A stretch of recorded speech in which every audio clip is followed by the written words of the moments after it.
Perkenalkan, nama saya Maria Monica, saya dari PKK 5 semester 6.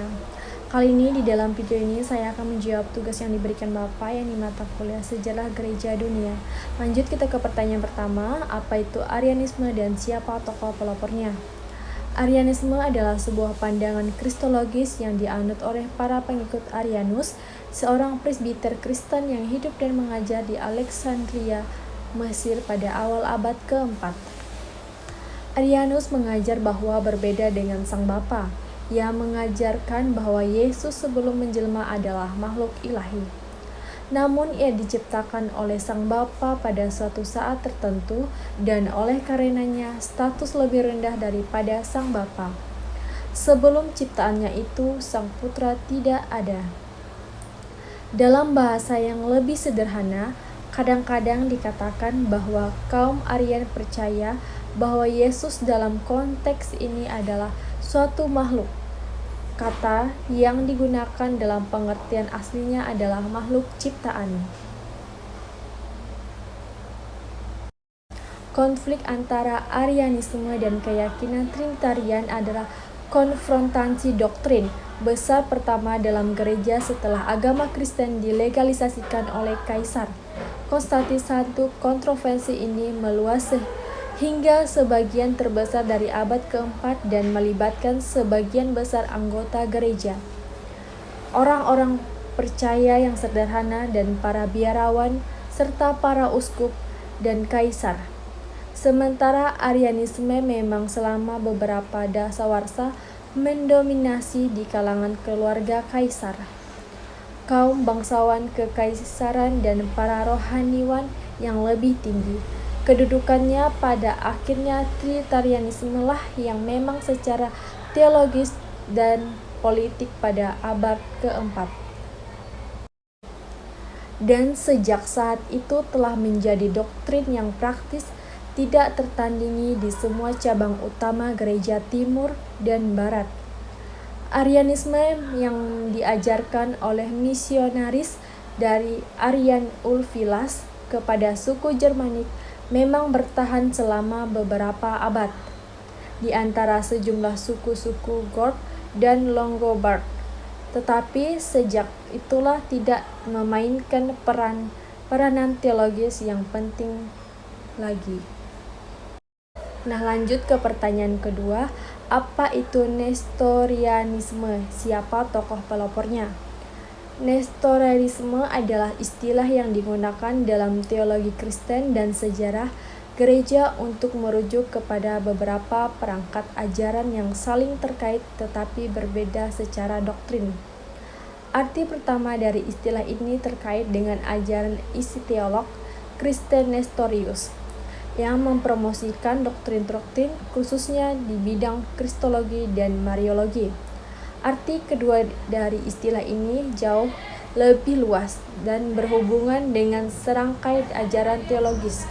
Kemudian yang secara tradisional diberi label sebagai Nestorian tetapi berbeda dengan ajaran Nestorius dalam asal-usul, ruang lingkup, dan terminologi. Tokoh pelopornya adalah Nestorius adalah tokoh pelopor Nestorianisme, sebuah ajaran sesat Kristen. Nestorian adalah pengikut Nestorius sekitar 386 sampai 451 Masehi. Merupakan uskup agung Konstantinopel. Nestorianisme didasarkan pada kepercayaan yang dikemukakan oleh Nestorius yang menekankan perpecahan kodrat manusia dan kodrat ilahi Kristus. Menurut Nestorian, Kristus pada hakikatnya adalah sebagai dua pribadi yang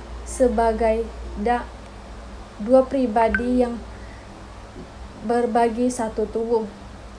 Kodrat ilahi adalah kodrat manusiawinya, sepenuhnya berbeda dan terpisah.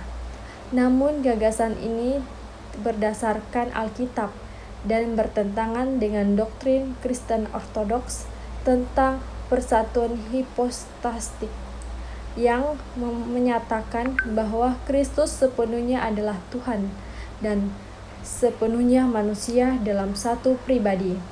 yang tidak terpisahkan. Tuhan Anak, Yesus Kristus mengambil kodrat manusia, tetapi sepenuhnya Tuhan pada saat yang sama. Yesus selalu menjadi Tuhan, yang terdapat dalam Injil Yohanes bab 8 ayat 58 dan bab 10 ayat 30. Tetapi pada inkarnasi Yesus menjadi manusia yang terdapat dalam Injil Yohanes bab 1 ayat 14. Kaum Alexandrianus yang dinamai demikian karena loyalitas politik. Sebagian besar yang menganut pandangan itu adalah kaum Alexandria adalah monofisit. Mereka bersikeras bahwa Yesus di atas segalanya adalah ilahi. Dia adalah guru kebenaran ilahi, dan untuk memiliki kebenaran itu harus terutama bersifat ilahi. Dia adalah guru kebenaran ilahi, dan untuk memiliki kebenaran itu dan untuk menekankan kemanusiaannya, keilahiannya menyebabkan pertanyaan yang tidak terfikirkan seperti Tuhan dan menjadi lelah, luka, lapar, haus, dan kemudian mati. Apollinaris dari Laodika merangkum pemikiran itu dengan menyatakan bahwa firman Tuhan menggantikan jiwa rasional sehingga tubuh manusia dapat memberitakan kebenaran Tuhan. Tubuh adalah corong. Kaum Antiokhia dan dari Antiokhia menganggap ini menggalikan pengorbanan yang tidak sepenuhnya manusiawi tidak dapat menembus manusia. Kaum Antiokhia adalah diosofisip. Keilahian berdiam di dalam Yesus, tidak diragukan lagi, tetapi tidak dengan cara apapun yang merusak kemanusiaannya. Dua kodrat Yesus berbeda satu sama lain, meskipun tidak seorang pun dapat menjelaskan dengan tepat apa arti itu.